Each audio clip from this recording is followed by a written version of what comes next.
आज के इस गहन चर्चा की शुरुआत एक बहुत ही दिलचस्प और सच कहूं तो थोड़ा दिमाग को घुमा देने वाले सवाल से करते हैं। हम अक्सर अपनी आम जिंदगी में ये वाक्य सुनते हैं ना कि चिंता मत करो, उसे अपने कर्मों का फल जरूर मिलेगा। बिल्कुल, ये तो हर घर में बोला जाता है। हाँ, मतलब हम सब कहीं ना कहीं कर्म के इस सिद्धांत पर विश्वास करते ही हैं। ये विचार कि हर इंसान को उसके किए गए अच्छे या बुरे कर्मों का नतीजा अपने आप प्राकृतिक रूप से मिल ही जाता है। सही बात है। लेकिन अगर हम इस बात को सच मान लें कि कर्म का चक्र पूरी तरह से ऑटोमेटिक है और अचूक है, तो फिर एक बहुत बड़ा लॉजिकल सवाल खड़ा होता है। और वो सवाल न्याय व्यवस्था से जुड़ा है ना? एग्जैक्टली। इस दुनिया में किसी राज्य, पुलिस, सरकार या पूरी कानूनी व्यवस्था की आखिर क्या जरूरत है? हम अपराधियों को जेल में क्यों डालते हैं? बहुत ही गहरा पॉइंट है ये। अगर कोई अपराधी अपने कर्म फल से वैसे भी बंधा हुआ है और यूनिवर्स उसे सजा देने ही वाला है, तो फिर इंसानों द्वारा बनाई गई इन अदालतों का क्या काम? आज की हमारी ये चर्चा किताबी दुनिया सनातन विजडम के बेहद शानदार नोट्स पर आधारित है और इसमें भगवद गीता, मनुस्मृति, महाभारत और उपनिषदों जैसे प्राचीन ग्रंथों के कुछ बहुत ही गहरे श्लोकों का विश्लेषण किया गया है, जो कि इस विषय को पूरी तरह से खोल कर रख देते हैं। बिल्कुल। तो हमारा आज का मिशन ये समझना है कि दंड या सजा देना क्या सिर्फ एक कानूनी और सामाजिक मजबूरी है, या इसका हमारे कर्मों के उस विशाल ब्रह्मांडीय जाल से कोई बहुत गहरा अनदेखा संबंध है। देखिए, ये एक ऐसा विषय है जो मुझे व्यक्तिगत रूप से बहुत रोमांचित करता है। हाँ, मैं नोट्स पढ़ते हुए भी यही सोच रही थी। क्योंकि ये सिर्फ कानून की किताबों या राजनीति विज्ञान तक सीमित नहीं है।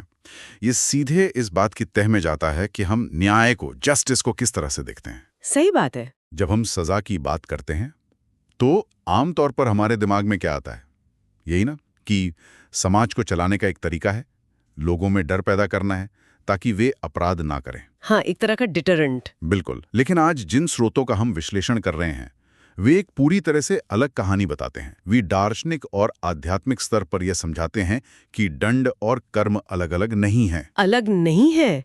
तो क्या वे एक ही हैं? वे एक ही विशाल तंत्र के, एक ही सिस्टम के दो हिस्से हैं। ये बहुत ही दिलचस्प है, क्योंकि मैंने जब इन नोट्स को पढ़ना शुरू किया तो सबसे पहली बात जो मुझे समझ में आई वो ये थी कि हम कर्म को बहुत ही सिंपल तरीके से देखते हैं। वेंडिंग मशीन की तरह, है ना? हाँ, बिल्कुल वेंडिंग मशीन की तरह। जैसे सिक्का डाला और चीज बाहर आ गई।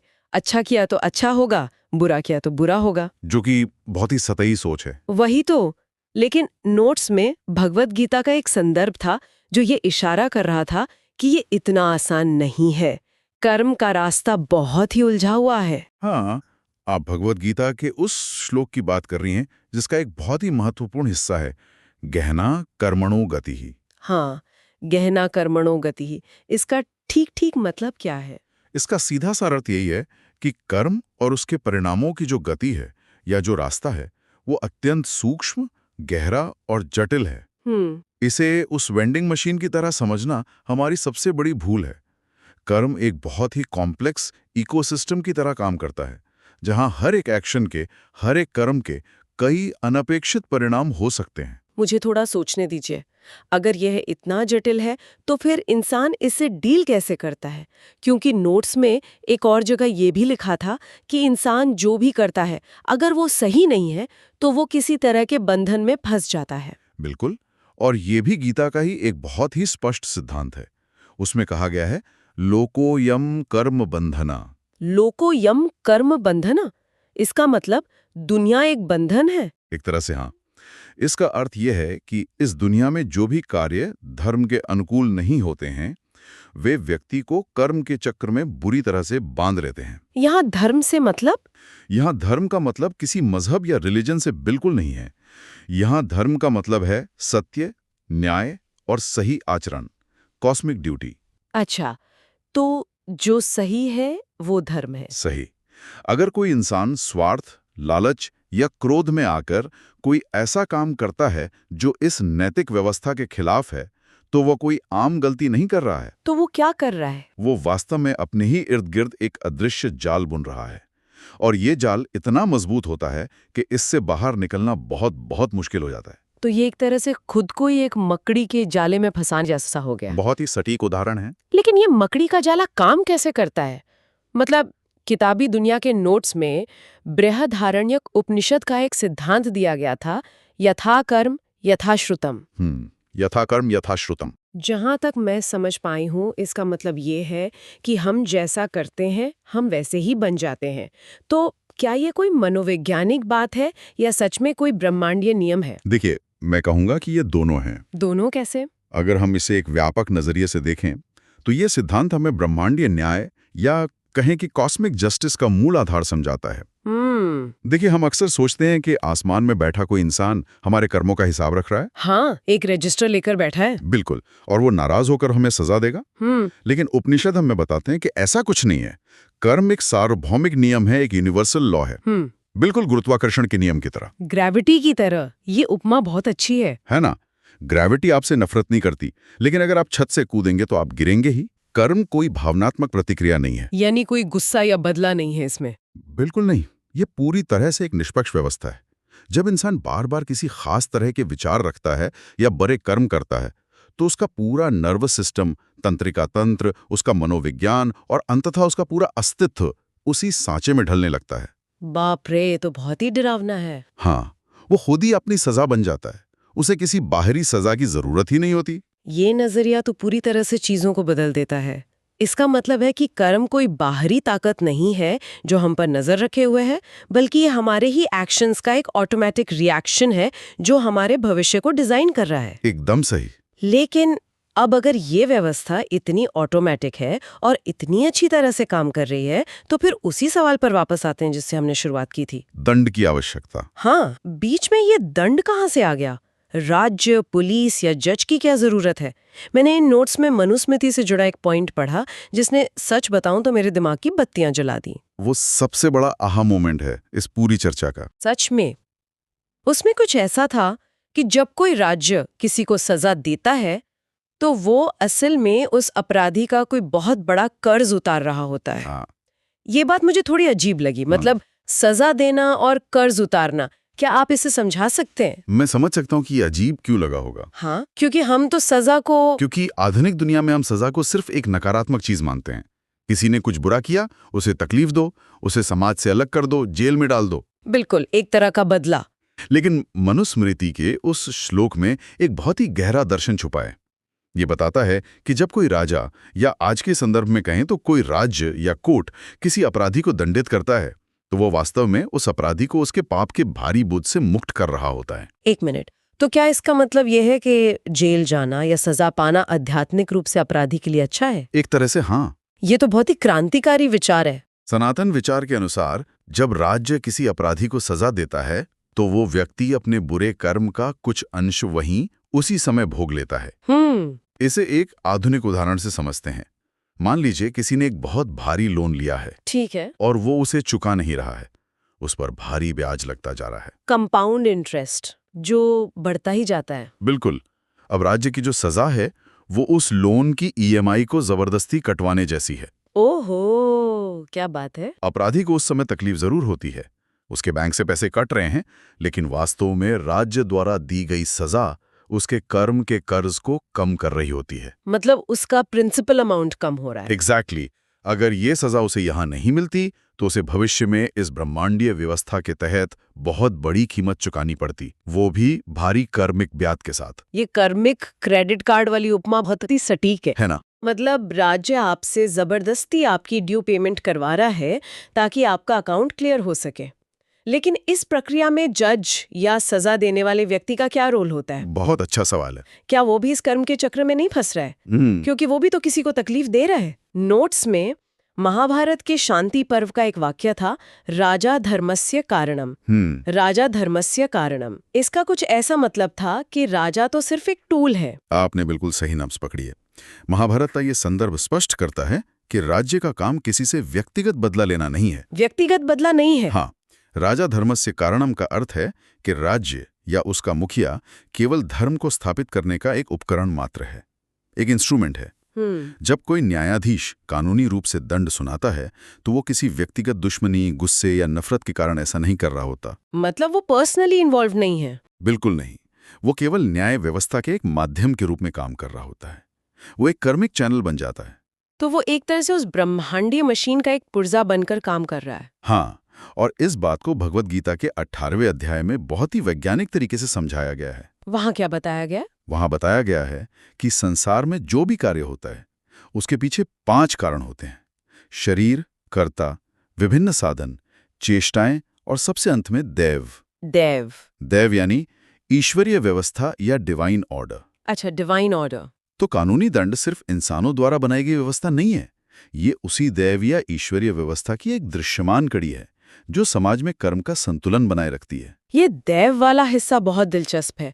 इसका मतलब है कि कर्म 2 अलग-अलग स्तरों पर काम कर रहा है। बिल्कुल, 2 स्तरों पर। एक तरफ तो वो व्यक्तिगत स्तर है जहां इंसान अपने कर्मों का हिसाब खुद तय कर रहा है, और दूसरी तरफ ये सामाजिक स्तर है जहां राज्य हस्तक्षेप करता है। एकदम सही विश्लेषण है। लेकिन इन दोनों में तालमेल कैसे बैठता है? मतलब ये टकराते नहीं है? इसे समझने के लिए हमें व्यक्तिगत प्रतिशोध यानी पर्सनल रिवेंज और कर्म सुधार के बीच का अंतर समझना होगा। ठीक है। अगर किसी ने मेरी गाड़ी को टक्कर मार दी और मैं गुस्से में बाहर निकलकर उसकी गाड़ी का शीशा तोड़ दूं, तो ये व्यक्तिगत प्रतिशोध है। और ये गलत है? हाँ, क्योंकि ये मेरा अहंकार है और ये मुझे भी एक नए बुरे कर्म में फंसा देगा।